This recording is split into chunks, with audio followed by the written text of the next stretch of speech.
അമ്മ എന്താ അച്ഛനെങ്ങനെ വിളിച്ചോണ്ടിരിക്കണ, എവിടെ എത്തി എവിടെ എത്തി എവിടെ എത്തി. ഓരോ അച്ഛനും തിരിച്ചു വരുമ്പോ വീടിന്റെ മുമ്പിൽ ഒരു തണല് വരുന്നുണ്ടെന്ന് തോന്നൂലേ. ആ ഒരു ധൈര്യമാണ്. ചില വല്യച്ഛനെ കുറിച്ച് പറയാറില്ലേ, വലിയ ഗ്രാൻഡ് പാരന്റ്സ്, ആൾക്ക് വയ്യ പക്ഷെ വീടിന്റെ മുമ്പിൽ ആളിങ്ങനെ ഇരിക്കുമ്പോ ഒരു സുരക്ഷിതത്വ ബോധമുണ്ട്.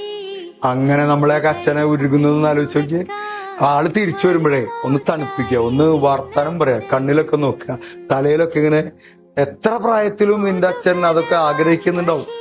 എന്റെ മോനെന്ന് പറഞ്ഞാൽ അങ്ങനെ വിട്ടുപോയ ഒരു മോനല്ലല്ലോ അച്ഛന്. നമ്മളിപ്പോഴും ആളെ സംബന്ധിച്ച് ഒരു കൊച്ചു കുഞ്ഞാണ്. നമുക്കെന്തോ അടുക്കാൻ പറ്റാത്തവരുണ്ട് കുറെ, പ്രത്യേകിച്ച് ബോയ്സ് അച്ഛന്റെ അടുത്ത്. ചിലർ ഭയങ്കര ഫ്രണ്ട്ഷിപ്പ് ഉണ്ടാവും. അച്ഛനെ തണുപ്പിക്കണം, പോയിട്ട് അച്ഛനെങ്ങനെ ഒഴുകി കഥ പറയും, കഥ കേൾക്കൂ, വർത്താനം പറയും.